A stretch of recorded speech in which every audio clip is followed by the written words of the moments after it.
Hello everyone, welcome to G Centric. और आज से हम एक नई यूनिट स्टार्ट करेंगे जिसका नाम है यूनिट नंबर 4 एसी फंडामेंटल्स।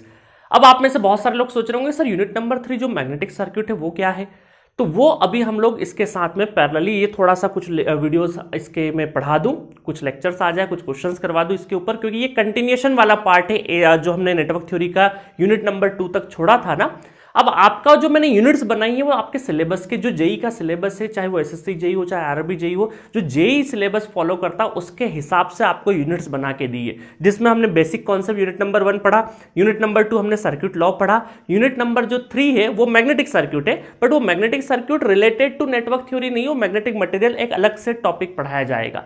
और उसी लाइनअप में 4th नंबर आता है एसी फंडामेंटल्स। अब इस एसी फंडामेंटल को यूनिट नंबर 4 में रखा है, तो इसीलिए हमने वो जो स्टैंडर्ड हमारा जो बोल सकते हैं ऑफिशियल नोटिफिकेशन वाला जो सिलेबस है उसी को हम फॉलो करते हुए चल रहे हैं।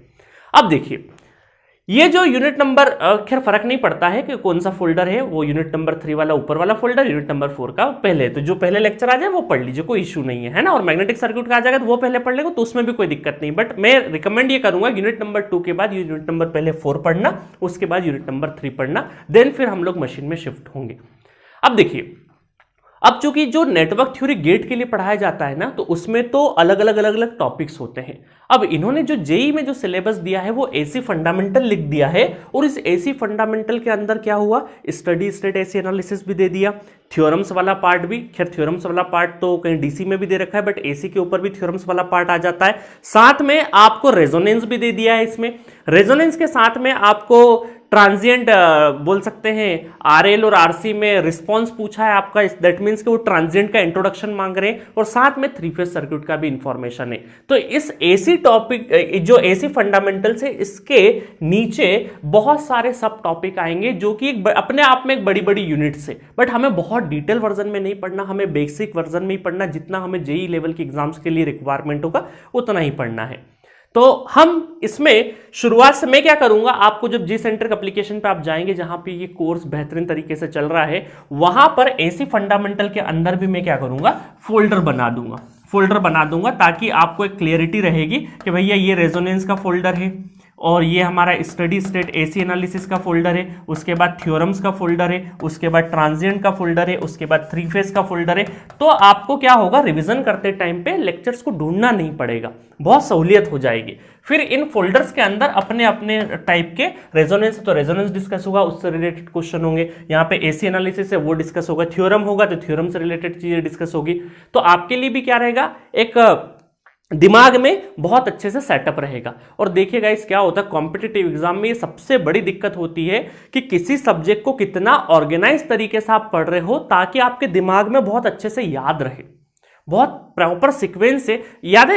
एक जगह से जब दूसरी जगह जाना हो और आपको प्रॉपर माइंडसेट है कि इस रास्ते के बाद यहाँ पे जाना, यहाँ पे जाना, यहाँ जाना, बहुत जल्दी पहुंच जाएंगे। बट अगर कंफ्यूज हुए तो राइट ले के लेफ्ट ले तो फिर दिक्कत आ जाती है, फिर हमारे दिमाग पे बहुत ज्यादा लोड होता है। तो सिमिलरली एग्जामिनेशन हॉल में जब पेपर मिलता है ना, तो अगर आपने जो सब्जेक्ट बहुत अच्छे से क्लियरिटी के साथ में, लेस कॉम्प्लेक्सिटी और बहुत ही रेशनलाइज तरीके से दिमाग में सेटअप करके रखा है कुछ इस तरीके से, तो आपको वहां पर क्वेश्चन लगाने में और प्रिपरेशन करने में आसानी रहेगी। ठीक है, चलिए बिना देरी के स्टार्ट करते हैं। तो जो पहला टॉपिक है हमारा स्टडी स्टेट एसी एनालिसिस। अब ये बहुत इंपॉर्टेंट है और स्टूडेंट को क्या होता है, यहां से थोड़ा सा डर भी लगता है। डर का कारण क्या है कि स्टूडेंट्स के बेसिक्स क्लियर नहीं हो पाते, हर छोटी छोटी चीज के बारे में पता नहीं होता है, इस वजह से वो बहुत ज्यादा डरा हुआ रहता है। बट बिलीव मी, आप लेक्चर जब सुनेंगे तो मैंने बिल्कुल 0 लेवल से आपको एडवांस लेवल तक ले जाऊंगा। एडवांस कितना, जितना हमें जेई लेवल के एग्जाम की जरूरत है। ठीक है, अब देखिएगा यहां पर जो पहला पॉइंट है उसमें हम पढ़ेंगे इंट्रोडक्शन एंड साइनोसॉइडल रिप्रेजेंटेशन, कि भाई इंट्रोडक्शन होता क्या है, डीसी और एसी में होगा क्या, साइनोसॉइडल जो सिग्नल है उसमें क्या कौन कौन सी क्वांटिटी हमें देखना रहती है, कौन सी पीक वैल्यू, टाइम पीरियड क्या होता है, सारा का सारा रिप्रेजेंटेशन हम लोग देखेंगे। दूसरा है लैगिंग एंड लीडिंग का कॉन्सेप्ट और साथ में बेसिक ट्रिग्नोमेट्रिक फॉर्मूला। अब यहां पर लीडिंग और लैगिंग में क्या होता है, कई बार स्टूडेंट को समझ नहीं आता कि लैग कब हो रहा है, लीड कब हो रहा है, तो उसको मैं 2 सिग्नल लेके आपको कंपैरिजन करा दूंगा कि लैगिंग को कैसे पहचानना और लीडिंग को कैसे पहचानना। ग्राफ से भी पहचान लेंगे और साथ में न्यूमेरिकल, अगर आपको कोई इंस्टेंटेनियस इक्वेशन दे रखी है तो वहां से लैगिंग और लीडिंग को कैसे पहचानना है वो भी मैं आपको सिखा दूंगा। और साथ में बेसिक ट्रिग्नोमेट्री, जो लोग डिप्लोमा स्टूडेंट्स, डिप्लोमा बैकग्राउंड से जो स्टूडेंट्स उनके लिए मैंने ऑलरेडी एक बेसिक मैथमेटिक्स का एक कोर्स बहुत शानदार 299 में अवेलेबल है, वो बना रखा है। आप चाहें तो आपको अगर थोड़ी सी डेप्थ जानना है, बेसिक ट्रिग्नोमेट्री या बेसिक जो भी आपके इंटीग्रेशन हो जाए, डिफरेंशिएशन हो जाए, वैसे तो मैं टाइम के साथ में सारी चीजें पढ़ाऊंगा, बट किसी को लगता है कि यार मुझे मेरा थोड़ा नॉलेज इन्हांस करना, मेरा डिप्लोमा बैकग्राउंड रहा है तो 11th-12th में मेरा मैथमेटिक्स बहुत अच्छा नहीं था और आपको थोड़ा सा अच्छा करना है, तो आप जाना जी सेंट्रिक एप्लीकेशन पे डबल ई वाले सेक्शन में जाना। डबल ई के बाद आप जाओगे तो एक 299 में शुरू में ही अवेलेबल है basic mathematics for diploma users या डिप्लोमा स्टूडेंट्स। तो जो इंटरेस्टेड हो, तो अगर आपको लगता है कि मेरा बेहतर है तो परचेस करने की जरूरत नहीं है और ऑप्शनल है, कोई दिक्कत वाली बात नहीं। जितना हमें न्यूमेरिकल के लिए मैथमेटिक्स यूज होगा वो तो मैं कराऊंगा ही कराऊंगा, बट किसी को लगता है कि यार थोड़ा सा और साइन कॉस में क्या होता है क्या नहीं होता और थोड़ा डिटेल में जानना है, छोटे छोटे पॉइंट्स जानना है, तो वो मैंने 10, 21 या 22 लेक्चर के अंदर सारी चीज छोटी छोटी कवर कर दी है। ठीक है, चलिए अब थर्ड नंबर का आता है एवरेज वैल्यू। थर्ड नंबर क्या है? एवरेज वैल्यू बहुत इंपॉर्टेंट है, जेई के पेपर में बहुत ज्यादा क्वेश्चन यहां से फ्रेम होते हैं। फोर्थ नंबर है आरएमएस वैल्यू, यहां से भी भर भर के क्वेश्चन पूछे जाते हैं। एवरेज और आरएमएस से बहुत ज्यादा क्वेश्चन पूछे जाते हैं, तो ये आपके लिए बहुत इंपॉर्टेंट होने वाला है। ठीक है, साथ में फिर फॉर्म फैक्टर और पीक फैक्टर भी पढ़ेंगे, क्योंकि ये वन लाइनर से फॉर्मूले कई बार पूछ लेते हैं, तो मैंने यहीं पे कवर कर लिया। और उसके बाद हम करेंगे क्वेश्चन डिस्कशन।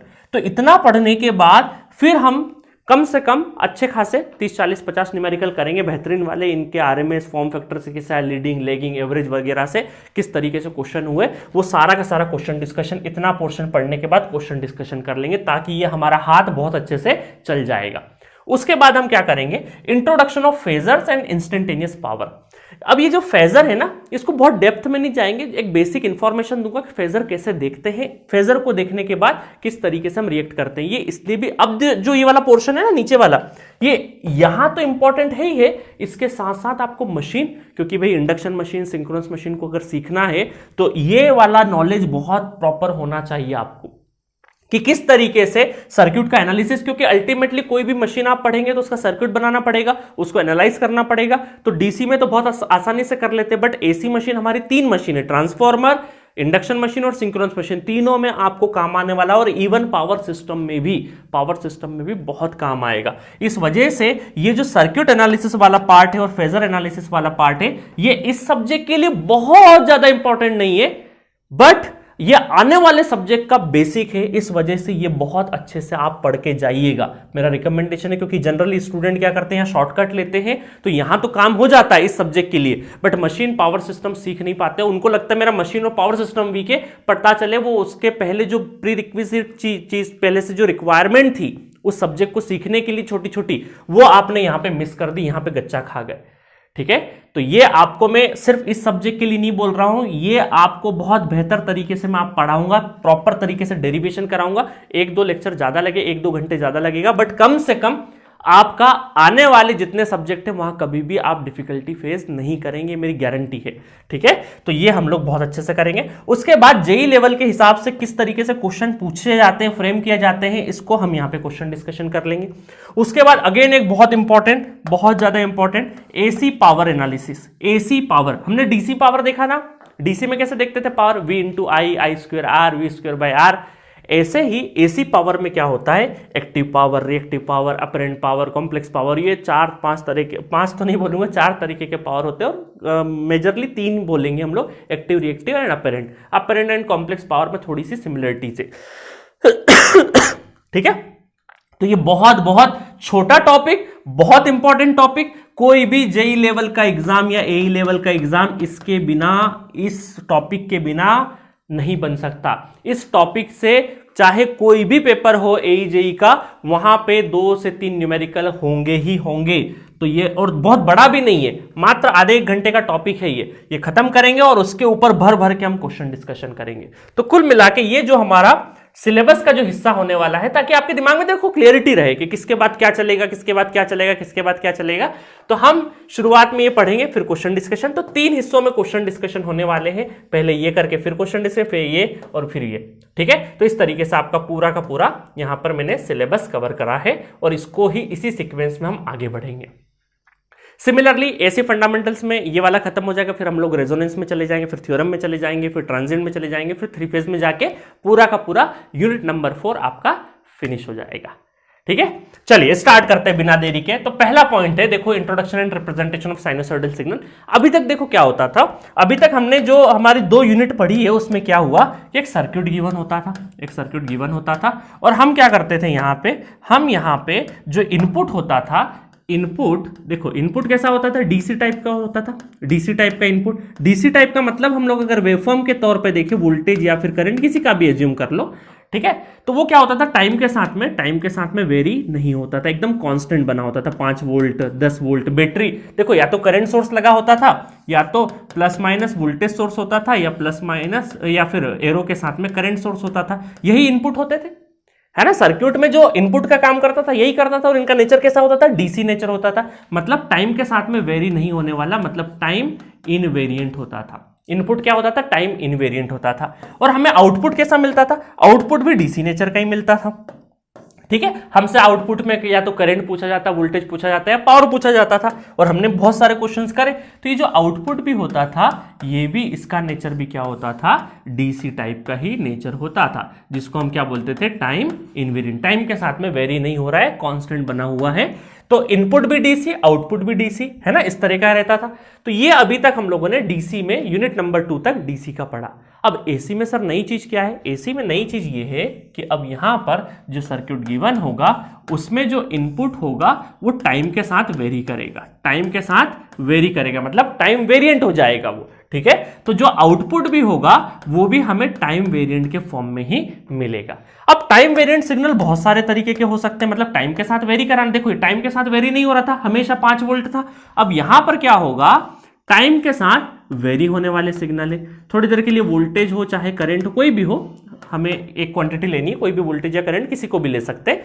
तो यहां पर एक तरीका तो ये है सर कि कुछ इस तरीके से लाइन हो जाए, सीधी लाइन ना होके कुछ इस तरीके से हो जाए, और भी कुछ और पैटर्न हो जाए, ट्रायंगुलर हो जाए, या फिर सर कुछ इस तरीके का पैटर्न हो जाए, कुछ इस तरीके का पैटर्न हो जाए, ये कुछ इस तरीके से पैटर्न हो जाए, वोल्टेज या फिर करंट, वोल्टेज और करंट, वोल्टेज और करंट, दोनों में से कोई का भी वेवफॉर्म ले सकते हैं।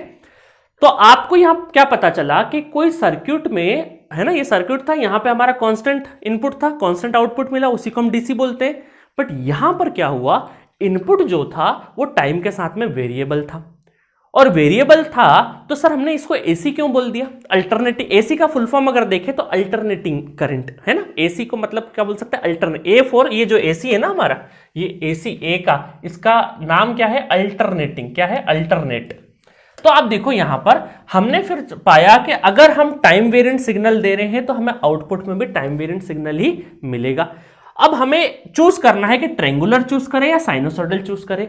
तो हमने पाया कि ये साइनोसॉइडल के बहुत सारे एडवांटेज है, बहुत सारे एडवांटेज है। इस वजह से हमने क्या किया, इस साइनोसॉइडल, इसको एक नाम दिया साइनोसॉइडल सिग्नल, है ना। ये न्यू चलने वाला जो जिगजैग पैटर्न में, नॉट जिगजैग, ये कुछ इस तरीके से चल रहा है, तो इसको हमने क्या दिया, साइनोसॉइडल दिया। अब इसमें आप ध्यान से देखोगे तो आपको एक चीज पता लगेगी। क्या पता लगेगी सर, कि आप देखो ये वाला हम क्या करते हैं, ये वाला पॉजिटिव हिस्सा ये पॉजिटिव है, और नीचे वाला क्या होता है, निगेटिव, है ना। अगर हम लोग क्वाड्रेंट में ऐसे देखें एक्सिस में, ये नीचे वाली एक्सिस क्या है, निगेटिव, ये पॉजिटिव, तो पॉजिटिव निगेटिव। अब आप देखो ये वाला जो, अगर इसको देखोगे तो ये पॉजिटिव बना, ये वाला नीचे वाला जो लोब है ये निगेटिव बना, ये ऊपर वाला फिर वापस पॉजिटिव बना, फिर निगेटिव बना। तो आप यहां पर एक चीज देखोगे कि एक पॉजिटिव जब मिल रहा है तो वो एक साइकिल, एक हाफ साइकिल छोड़ने के बाद वापस हमें फिर पॉजिटिव मिल रहा है। मतलब यहां पर खड़े होने के बाद जब पॉजिटिव मिल रहा था, अगला पॉजिटिव एक लोब छोड़ने के बाद मिल रहा है। मतलब हर अल्टरनेट सीक्वेंस में क्या हो रहा है, पॉजिटिव मिल रहा है। सिमिलरली हर अल्टरनेट सीक्वेंस में क्या मिल रहा है, हमें निगेटिव मिल रहा है। तो यहां पर क्या है, अल्टरनेट तरीके से पॉजिटिव और निगेटिव मिल रहा है, तो इसको हम क्या बोलेंगे, अल्टरनेटिंग सिग्नल। और कौन सा, अगर वोल्टेज होगा तो अल्टरनेटिंग वोल्टेज, और अगर करंट होगा तो अल्टरनेटिंग करंट। और फेमस अल्टरनेटिंग करंट की वजह से है, तो इसको बोलते हैं अल्टरनेटिंग करंट या फिर वोल्टेज, करंट या फिर वोल्टेज। इसीलिए एसी का जो फुल फॉर्म है वो यहीं से आया, एसी का फुल फॉर्म क्या है, यहीं से आया। ठीक है, समझ में आया। तो अब यहां पर आउटपुट भी सिमिलरली वही मिलेगा, आउटपुट भी हमें क्या मिलेगा, साइनोसॉइडल ही मिलेगा। और इसका आज से एक नाम पॉपुलर हुआ, इस सिग्नल अल्टरनेटिंग सिग्नल को हम क्या बोलते हैं पॉपुलरली, साइनोसॉइडल, साइनोसॉइडल सिग्नल। क्या बोलते हैं, साइनोसॉइडल सिग्नल। अब सर कैसे डिसएडवांटेज या एडवांटेज है साइनोसॉइडल की, ये मैंने गेट वाले स्टूडेंट को तो बहुत डिटेल में बताया है, बट आपके लिए मैं खाली पॉइंट लिख देता हूं, कभी कोई पूछ ले, वैसे तो एग्जाम में नहीं आता है कि क्यों, एक क्वेश्चन होता है why sinusoid, why sinusoid signal, triangular क्यों नहीं, साइनोसॉइडल क्यों है, तो इसके कुछ एडवांटेजेस, वो एडवांटेज मैंने यहां पे लिख दिया आपके सामने, कि जो आपका nature itself is characteristics as sinusoidal, like motion of pendulum, या फिर जो रिपल्स ऑन ओशन सरफेस पे जो रिपल होता है वो आपका साइनोसॉइडल होता है, ठीक है। सेकंड नंबर क्या है, easy to generate and easy to transmit, के साइनोसॉइडल सिग्नल को जनरेट करना भी आसान है और ट्रांसमिट करना भी आसान है। थर्ड नंबर क्या, according to Fourier any periodic waveform can be represented in terms of sinusoidal, बहुत बढ़िया। फोर्थ नंबर है, mathematical handling of sinusoidal is easy, मतलब मैथमेटिकल हैंडलिंग का मतलब है कि इंटीग्रेशन और डिफरेंशिएशन साइन और कॉस के क्या होते हैं, बहुत आसान होते हैं, साइन का कॉस, कॉस का साइन, ठीक है, नेचर वही रहता है, चाहे साइन हो चाहे कॉस हो। अब आप में से बहुत सारे लोग कंफ्यूजन होगा कि सर ये तो चलो साइन का वेवफॉर्म है, क्या कॉस का वेवफॉर्म भी साइनोसॉइडल ही बोलेंगे, बिल्कुल साइनोसॉइडल बोलेंगे, क्योंकि वहां पर भी तो अल्टरनेटिंग नेचर आ रहा है, देखो वहां पर भी तो क्या हो रहा है, अल्टरनेटिंग नेचर आ रहा है, तो साइन या कॉस दोनों को ही हम लोग साइनोसॉइडल नेचर बोलते हैं। क्योंकि कई सारे स्टूडेंट को क्या होता है, बेसिक नहीं पता होता, उसको साइन को ही साइनोसॉइडल बोलेंगे, नहीं, कॉस को भी साइनोसॉइडल बोलते हैं, क्योंकि ना हमारा रिलेशन किससे है, हमारा जो फाउंडेशन वो किससे, अल्टरनेटिंग नेचर से है, ठीक है, आई बात समझ में। तो बस इतना आपको ध्यान में रखना है, ठीक है। चलो, तो ये आपके सामने मैंने कुछ पॉइंट लिख दिए। एलटीआई सिस्टम, जब आप कंट्रोल सिस्टम, और खैर आपके सिलेबस में नहीं है एलटीआई सिस्टम, जब पढ़ते हैं तो वहां पे कॉजल, एलटीआई सिस्टम और ये सब पढ़ते हैं, आपके सिलेबस में वो सब नहीं है। अदरवाइज वहां इनपुट और आउटपुट के लिए मैग्नीट्यूड और फेज डिफरेंस होता है, बट ये वाला पॉइंट अभी आप छोड़ देना, सेकेंड ऑर्डर का भी एक रिलेशन होता है, वो सब अभी आपको बातें नहीं करना है। ये तो मैंने जस्ट स्लाइड इसलिए लगा दी, कभी कोई पूछ ले तो इनमें से एक आध पॉइंट आ जाए, कभी 4 ऑप्शन में क्यों साइनोसॉइडल लेते हैं और 4 ऑप्शन दे दे, तो वो कहीं गलत नहीं हो जाए क्वेश्चन, इस वजह से मैंने ये स्लाइड आपके सामने चिपका दी, तो एक बार आंखों के सामने से चले जाएगी तो आसानी हो जाएगी, ठीक है। चलिए अब रिप्रेजेंटेशन पे जाते हैं। तो अभी तक हमने क्या सीखा, देखो कि डीसी में क्या होता था, एसी में क्या होता है, हमने देख लिया। अब हमने साइनोसॉइडल का रिप्रेजेंटेशन देखना है। साइनोसॉइडल का रिप्रेजेंटेशन कैसा है, देखो ये साइनोसॉइडल सिग्नल है, इसका रिप्रेजेंटेशन देखते हैं। इसका रिप्रेजेंटेशन ये हमने बनाया कुछ इस तरीके से, चलो ये आगे तक और जा रहा है, अभी यहीं तक ही छोड़ा हमने, वापस रिपीट कर जाएगा, वापस रिपीट कर जाएगा, इस तरीके से चलते जाएगा।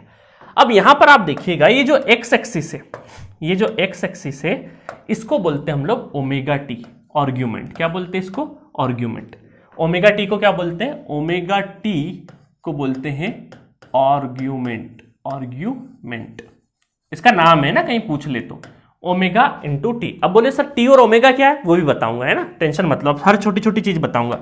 अभी रिप्रेजेंटेशन कर रहे हैं, अब ये थोड़ी देर के लिए रिप्रेजेंटेशन आप वोल्टेज का मान लीजिए, है ना, हमने क्या कंसिडर कर लिया, वोल्टेज का कंसिडर कर लिया। तो इसको हम क्या बोलेंगे, अब देखो हर एक इंस्टेंट पे क्या हो रहा है, बदल रहा है सिग्नल बदल रहा है ना। मान लीजिए 0 पे यहां था, फिर इस पे यहां पे रहा होगा, यहां पे ये रहा होगा, अभी मैं हटा देता हूं ना सर, ठीक है। तो ये सारा होगा, तो हर एक इंस्टेंट पे क्या हो रहा है, चेंज हो रहा है। तो इसको हम कैसे रिप्रेजेंट करते हैं, इंस्टेंटेनियस फॉर्म में रिप्रेजेंट करते हैं, वी ऑफ टी है तो वोल्टेज। अच्छा डीसी होता तो डायरेक्टली वी लिख देते, क्योंकि टाइम से इंडिपेंडेंट होता है डीसी सिग्नल।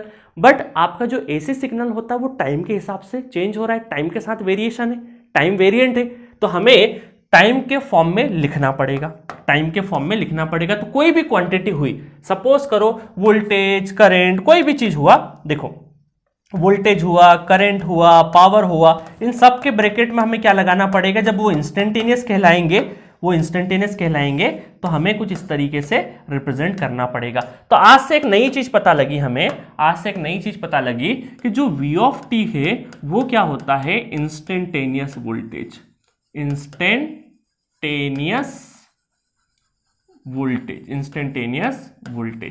अच्छा अभी यहां वोल्टेज है, अगर करंट होता तो करंट बोल देते, इंस्टेंटेनियस करंट। समझ में आया, तो इतना ध्यान रखो, इसको बोलते हैं इंस्टेंटेनियस वोल्टेज। अब देखो यहां पर क्या होगा, ये जब साइनोसॉइडल इस तरीके से जा रहा होगा तो इसका एक पीक वैल्यू होगा, इसको मैं पॉजिटिव साइड है तो प्लस वीएम बोल देता हूं, और इसको बोल देता हूं मैं माइनस वीएम। तो ये Vm क्या है, Vm हम ये बोलेंगे, ये है Vm पीक, पीक या फिर बोल सकते हैं मैक्सिमम, है ना। ये देखो साइनोसॉइडल जब जा रहा था इसका मैक्सिमम एम्पलीट्यूड, इसका जो एम्पलीट्यूड है इसको एम्पलीट्यूड भी बोलते हैं हम लोग। पीक और मैक्सिमम, मैक्सिमम पीक या फिर मैक्सिमम वोल्टेज, वोल्टेज या फिर अगर वोल्टेज नहीं होता कुछ और होता, एफ ऑफ फंक्शन या करंट कुछ और होता तो हम ये बोल सकते हैं पीक और मैक्सिमम वोल्टेज या फिर वैल्यू, है ना। अगर कोई वोल्टेज नहीं होता तो सिंपल वैल्यू, या फिर हम क्या बोलते हैं एम्पलीट्यूड भी बोल सकते हैं, peak amplitude of voltage, amplitude भी आता है ना, एम्पलीट्यूड भी आता है, एम्पलीट्यूड। ये सारे शब्द हैं क्योंकि आपको क्वेश्चन में मिल सकते हैं अलग अलग तरीके से, इस वजह से आप कंफ्यूज नहीं हो क्वेश्चन में, इस वजह से मैंने सारा का सारा बोल दिया है। तो इसको हम बोलते हैं पीक वैल्यू, या बोल सकते हैं वोल्टेज का मैक्सिमम एम्पलीट्यूड, ऐसा बोलते हैं मैक्सिमम एम्पलीट्यूड वोल्टेज का। तो इसका मतलब क्या है, ये वाली वैल्यू चल रही है। अब आप बोलेंगे सर इन दोनों के बीच में डिफरेंस क्या है। देखो ये Vm हो गया और ये भी तो Vm है। अगर हम इस दोनों को ऐड कर दें तो दोनों, एक प्लस में जा रहा है एक निगेटिव में जा रहा है, तो दोनों कितना हो गया 2Vm, Vm प्लस Vm कितना हो गया 2Vm। तो हम यहां से एक चीज बोलेंगे कि जो 2Vm है इसको बोलते हैं पीक टू पीक वोल्टेज। क्या बोलते हैं, peak to peak, peak to peak value या फिर वोल्टेज। अभी वैल्यू में क्यों यूज कर रहा हूं, वैल्यू जनरलाइज, वैल्यू जो टर्म है वो जनरलाइज चीजों के लिए, मतलब करंट हो जाए, वोल्टेज हो जाए, पावर हो जाए, जो भी रहे। और अभी यहां पे हमने वोल्टेज एज्यूम किया है तो हम अभी क्या कर रहे हैं, पीक टू पीक वोल्टेज। अगर करंट होता तो करंट आ जाता। समझ में आई। और क्या है सर, और ये है एक चीज होती है टाइम पीरियड, टाइम पीरियड जिसको हम काय से डिनोट करते हैं, टी से, टाइम पीरियड, टाइम पीरियड। अब टाइम पीरियड में देखो क्या होता है कि अपना नेचर, टाइम पीरियड क्या होता है भाई, एक जगह से गए गए गए गए वापस सेम नेचर अपना क्या है रिपीट कर जाए। सपोज करो आपने देखा कि यहां से देखो ऐसा वेवफॉर्म जा रहा है, ऐसा जा रहा है, ऐसा जा रहा है, ऐसा जा रहा है, और वो पॉइंट ढूंढना है वापस जहां से सेम पैटर्न रिपीट हो रहा है। तो मैं देखूंगा कि यहां से गया गया गया गया गया सेम रिपीट नहीं हो रहा है, यहां पे देखा नहीं रिपीट नहीं हो रहा है, नीचे जा रहा है, नीचे जा रहा है, इस वाले पॉइंट के बाद वापस से क्या है सेम रिपीट हो रहा है, सेम रिपीट हो रहा है। तो आपका जो वेवफॉर्म है वापस अपना सेम नेचर कहां से रिपीट कर रहा है, वहां तक का जो टाइम होगा उसको क्या बोलते हैं, टाइम पीरियड बोलते हैं। एकदम देसी भाषा में आपको समझाया मैंने। तो हम ये बोलेंगे कि यहां से लगा के यहां तक का ये है, यहां, ठीक है, ये यहां तक का, इसको बोल देंगे टाइम पीरियड। क्या बोल देंगे, टाइम पीरियड बोल देंगे। चलो आगे चलते हैं। ओमेगा, ओमेगा को बोलते हैं एंगुलर फ्रीक्वेंसी। क्या बोलते हैं, angular, angular frequency, frequency. Frequency का मतलब क्या होता है, साइकिल्स पर सेकंड। फ्रीक्वेंसी का मतलब क्या होता है, साइकिल्स पर सेकंड। अभी आपको समझाता हूं फ्रीक्वेंसी में। देखो फ्रीक्वेंसी दो तरीके से हम लोग, जो फ्रीक्वेंसी है वो दो तरीके से हम लोग मेजर करते हैं। एक तो एफ से पॉपुलरली है और दूसरा है ओमेगा। दोनों ही क्या होती है, फ्रीक्वेंसी होती है। एक हमारा क्या होता है सिंपल फ्रीक्वेंसी, ये होती है एंगुलर फ्रीक्वेंसी। क्या बोलते हैं इसको, एंगुलर फ्रीक्वेंसी। अब यहां पे इसकी जो यूनिट होती है वो हर्ट्ज होती है और इसकी यूनिट होती है रेडियन पर सेकेंड। ठीक है, रेडियन पर सेकेंड, रेडियन पर सेकेंड, रेडियन पर सेकेंड। अब इन दोनों के बीच में जो रिलेशन होता है वो होता है omega equal to 2 pi f, 2 pi f, 2 pi f. अब साइनोसॉइडल का जो टाइम पीरियड होता है वो हो जाता है 2 पाई। साइनोसॉइडल का टाइम पीरियड क्या हो जाता है, 2 पाई हो जाता है। साइनोसॉइडल का टाइम पीरियड कितना होता है, 2 पाई। क्योंकि साइन में आपने देखा होगा, बेसिक ट्रिग्नोमेट्री का थोड़ा सा अंदाजा हो अगर आपको, तो ये होता है हमारा, देखिएगा यहां पर ये हो गया हमारा π/2, ये 0, ये कितना होता है पाई, ठीक है, ये हो जाएगा 2 पाई। तो ये टाइम पीरियड कितना हुआ, 2 पाई। 2 पाई क्या हो गया आपका, टाइम पीरियड हो गया। ठीक है, समझ में आया। अब देखिएगा एक रिलेशन और होता है कि टाइम और फ्रीक्वेंसी, ये जो हर्ट्ज वाली फ्रीक्वेंसी है 1/f होता है।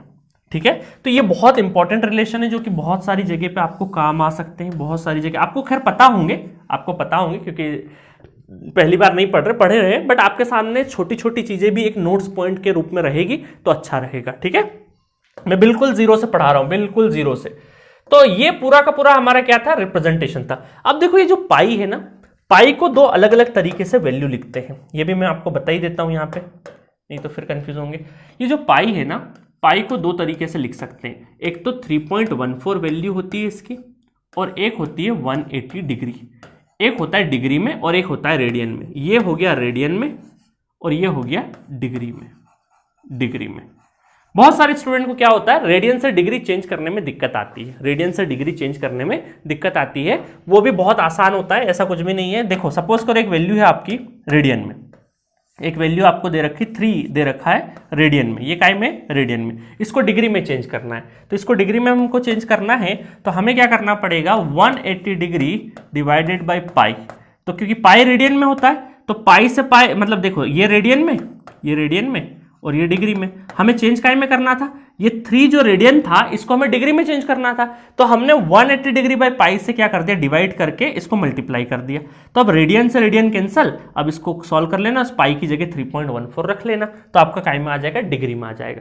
सपोज करो आपको रेडियन में 30 डिग्री को रेडियन में चेंज करना है, 30 डिग्री को आपको 30 डिग्री गिवन है और रेडियन में चेंज करना है, तो आप क्या बोलेंगे, पाई बाई 180 डिग्री से क्या कर दें, इसको मल्टीप्लाई कर दे। तो देखो डिग्री डिग्री कैंसल, ये पाई काय में है रेडियन में, तो अल्टीमेटली आंसर काय में आ जाएगा आपका, रेडियन में आ जाएगा, रेडियन में आ जाएगा।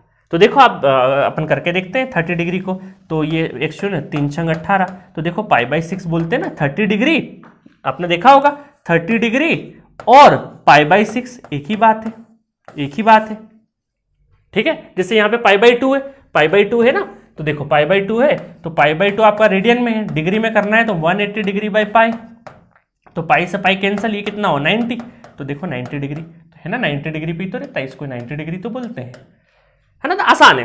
तो आपको सिंपल आपको यूनिट बैलेंस देखना है, यूनिट बैलेंस देखना, रटना नहीं कि 180 डिग्री बाई पाई से मल्टीप्लाई करें या पाई बाई 180 डिग्री से मल्टीप्लाई करें, ऐसा नहीं। आप दोनों की यूनिट्स का ध्यान रखो, बस यूनिट यूनिट कैंसिल करना है, यूनिट को बैलेंस रखना है।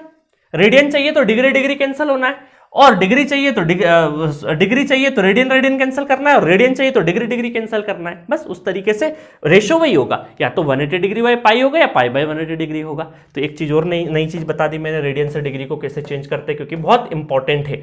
तो ये था हमारा पूरा का पूरा रिप्रेजेंटेशन कि भाई ओमेगा क्या होगा। सपोज करो आपको ऐसा दे दिया और पूछ लिया टाइम पीरियड बता दो, तो आप यहां पे देख के, ये तो स्टैंडर्ड है, कुछ और वेव फॉर्म दे दे, वहां टाइम पीरियड आप देख लो कहां से रिपीट हो रहा है। टाइम पीरियड दे दिया और आपको बोल दिया फ्रीक्वेंसी बताओ, तो आप फ्रीक्वेंसी पता चल गया हर्ट्ज में। आपको पूछा कि फ्रीक्वेंसी इन रेडियन पर सेकंड ओमेगा के फॉर्म में बताओ, तो आपको एफ पता चल गया, तो 2 पाई इंटू कर देना उसमें, तो आपको क्या हो जाएगा, ओमेगा के फॉर्म में पता चल जाएगा। तो ये आपका रिप्रेजेंटेशन है। जेई लेवल के एग्जाम में इस रिप्रेजेंटेशन से क्वेश्चन आपको पूछे जा सकते हैं। कोई पूछेगा पीक वैल्यू सर, तो पीक वैल्यू हमने बता दी। अच्छा, आपको आरएमएस में अलग से पढ़ाऊंगा, आरएमएस वैल्यू अलग से पढ़ाऊंगा, बट अगर आपको कोई पूछे, अभी सिंपल लिख लेना, बाकी मैं आरएमएस तो बहुत डिटेल में पढ़ाऊंगा। आरएमएस कोई पूछे तो हमें अगर वी आरएमएस निकालना है, तो ये जो एम्पलीट्यूड होता है ना, पीक वैल्यू डिवाइडेड बाय √2 होता है। इसको क्या बोलते हैं, पीक या फिर मैक्सिमम डिवाइडेड बाय √2। तो ये हो जाता है आपका आरएमएस, ये क्या हो जाता है, root mean square value. Tension मत लीजिएगा, इसको मैं अलग से पढ़ाऊंगा, बट मैंने आपको यहाँ पे पीक वैल्यू बताया, तो पीक वैल्यू से रिलेटेड आरएमएस का फॉर्मूला है, इस वजह से यहाँ पे लिखे रहने देना, ताकि वो हमेशा मेमोरी में रहेगा। ठीक है, चलो समझ में आया। तो बहुत बढ़िया तरीके से हमने पूरा का पूरा रिप्रेजेंटेशन समझा। ये सारा का सारा नोट्स अपने बना लेना, बाकी तो आपको पीडीएफ नोट्स मिल ही जाएंगे। तो अगला जो हमारा कॉन्सेप्ट है कौन सा, लेगिंग और लीडिंग का, उसको हम अगले लेक्चर में कंटिन्यू करेंगे। तो अगले लेक्चर में हम लीडिंग और लेगिंग को भी कर लेंगे, और साथ में बेसिक ट्रिग्नोमेट्री के कुछ फॉर्मूले भी मैं आपको बता दूंगा। तो एट दिस नोट हम इस लेक्चर को फिनिश करते हैं। हमने इस लेक्चर में क्या करा, पहले तो हमने इंट्रोडक्शन लिया कि भाई यूनिट एसी फंडामेंटल्स में क्या क्या पढ़ने वाले हैं। उसमें जो पहला टॉपिक है हमारा स्टडी स्टेट एसी एनालिसिस में, उसमें उस तरीके से हम पूरा सिलेबस कवर करेंगे। उसके बाद हमने क्या किया, देखा कि भाई एसी और डीसी में बेसिक डिफरेंस क्या है। तो यहाँ पर एक नई टर्म आज से हमने सीखी, साइनोसॉइडल सिग्नल। उस साइनोसॉइडल सिग्नल को कैसे रिप्रेजेंट करते हैं, अच्छा क्यों साइनोसॉइडल है, उसके कुछ 4-5 पॉइंट है, और उसको कैसे रिप्रेजेंट करते हैं वो बहुत इंपॉर्टेंट है। ठीक है, चलिए, तो इस लेक्चर में इतना ही था। नेक्स्ट लेक्चर में देखेंगे लैगिंग और लीडिंग, वो थोड़ा सा बड़ा पोर्शन है, उसको थोड़ा सा समझाना पड़ेगा, इस वजह से हमने अगले लेक्चर में डाला है। Okay, thank you so much.